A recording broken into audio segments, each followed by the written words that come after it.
실거주가 가능할 것 같더니 57만 명 몰린 마곡 생숙 마피가 1억 6천만 원이랍니다.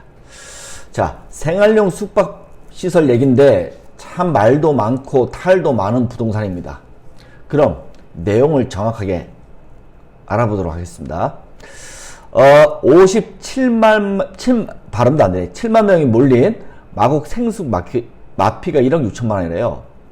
이게 2021년에는 부동산 경기가 굉장히 좋았었대요. 그때 분양 당시가 57만 명이 청약에 몰린 마곡 생숙이에요. 전용 면적이 84에서 88, 분양가는 14억에서 17억대예요. 엄청 비싸죠.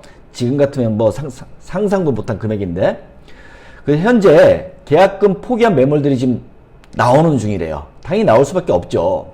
자, 설명해 드릴게요. 2021년에 롯데캐슬 노웨스트 생숙이 분양했었습니다. 이때만 하더라도 주택시장 광풍으로 인해서 아파트 가격이 계속 상승하던 분위기였어요. 당시 청약자만 자그만치 57만 명이 몰렸으니 그 분위기가 얼마나 뜨거웠는지 대충 짐작이 가실 겁니다. 그런데 그랬던 마곡 롯데캐슬 노웨스트 생숙이 지금은 분양가격 마피가 1억 6천만 원이랍니다. 마피가요. 물론 거래는 되지도 않고 있죠.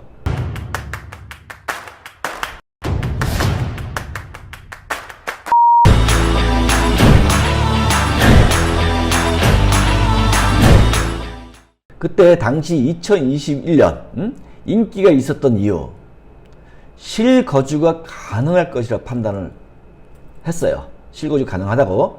그래서 정부는 생숙 규제로 실거주가 안 된다, 대출도 안 된다는 내용에서 이제 문제가 있었던 거예요. 2021년 그 당시 부동산 경기 엄청 좋았을 때예요. 조금 이제 자세히 설명을 해드릴게요. 어떻게 하다가 상황이 이 지경까지 됐을까요? 이유는 뻔해요. 부동산 경기가 조금 전에 말씀드린 것처럼 한창 좋았을 때, 특히 주택시장이 좋았을 때 실거주가 된다고 해서 사람들이 분양을 받은 겁니다. 그게 지금의 문제가 확인이 되었죠. 아무것도 모르는 분양 상담사가, 아무것도 모르는 소비자가 상담사한테 얘기를 들은 거예요. 뭐라고? 실거주가 된다고 하니까 당연히 실거주가 되는지 알고 사람들은 분양을 받은 겁니다. 생숙이 주거가 된다고 분양한 곳이 여기 마곡 롯데 하나뿐일까요? 아니에요. 전부는 아니지만 대다수가 생숙을 분양할 때 거주가 된다고 했습니다. 거주 안 된다고 말했으면은 사람들 분양받지 않았을 거예요. 예. 물론 받는 사람도 있겠지만 거의 안 받았을 거예요. 생각해 보세요. 생숙 사려고 모델하우스 온 사람한테, 예? 생숙은 거주를 하지 못한다고 말하면은 이런 분양 상담사가 솔직하게 이런 말하는 분양 상담사 몇이나 되겠어요. 거주가 안 된다는 사실을 알면서 그런 고지를 안 했던 분양 상담사는 그나마 양반입니다. 응? 아시겠어요? 다 거주가 된다 얘기했다는 얘기예요. 예. 또 분양가도 엄청 비싸요. 14억에서 17억 분양가 10%가 계약금인데 이걸 포기하는 매물들이 등장을 한 거예요. 그래서 1억 4천, 1억 5천, 1억 6천, 1억 7천 10%니까 그 매물들이 포기한 매물들이 나오고 있는 상황이에요. 물론 매물이에요. 거래는 되고 있지 않아요. 자, 여기 보시면은 2021년 5월에 정부는 건축법 시행령에 따라 가지고 생숙의 숙박 신고를 의무화했어요. 저 기억납니다. 그때요. 이를 어길 시에는 10%에 해당하는 이행 강제금을 부과한다 그랬어요. 현재 분양자들은 이행 강제금 폐지를 외치는 시위 중이라는데 참 답답한 건 이해하겠는데 좀 내용 좀 한번 들여다보죠. 자, 지금 제가 방금 설명해 드린 내용에 따라 가지고 생숙이 이래서 폭탄 맞아서 난리가 난 거예요, 지금. 자, 생각해 보세요. 분양가도 엄청 비싸요. 자그마치 14억에서 17억이라 제가 말씀드렸어요. 10%, 예? 분양 계약금 10% 포기하고 그냥 던지는 거예요. 10%니까. 자, 1억 4천, 1억 7천 정도 되잖아요. 그죠? 그걸 날리는 건데 그 돈 모으려면 얼마나 센 고생을 해야 되는지는 여러분이 잘 아실 거예요. 그런데 문제는 마피 10%도 사람들이 안 산다고 하니까 분양받은 사람들만 계속 죽어나는 거예요. 마피가 더 올라가겠죠. 금액이 더 커지겠죠. 중도금 자설이라도 안 했으면은 차라리 10%만 떼이고 손절하는 게 그렇게라도 하겠는데, 지금은 위약금까지 겁나 물겠다고 해도 시행사는 계약 해지를 죽어라 해주지 않을 겁니다. 예. 그래서 분양받은 사람하고 시공사의 입장을 제가 좀 말씀드릴게요. 분양받은 사람들은 당시에 실거주가 가능하다고 해서 계약을 했는데, 이제 와서 규제 때문에 대출도 어렵고 실거주도 어렵다? 엄청 황당한 얘기죠. 그죠? 자, 시공사는 뭐라고 하느냐? 2021년 1월에 정부가 생수를 규제한다고 발표한 뒤 분양이 이루어졌다. 그러니까 책임이 없다.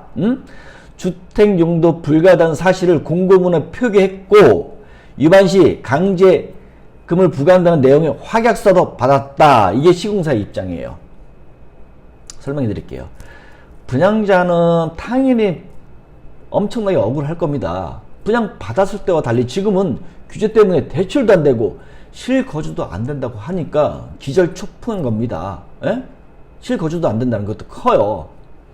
그래도 어떡합니까? 무지한 분양주들이 분양을 받았으니까 그걸 다 감수해야 됩니다. 어떻게 해요? 뭐 누가 도와주겠어요? 부동산은요, 누구 말 믿고 계약하는 순간 그냥 그걸 나락 떨어진다고 제가 여러 번 얘기했잖아요. 시공사는 당연히 원론적인 얘기만 하겠죠. 이 얘기는 분양주들이 분양받을 때 빠져나갈 구멍을 이미 다 만들어 놨다는 얘기예요.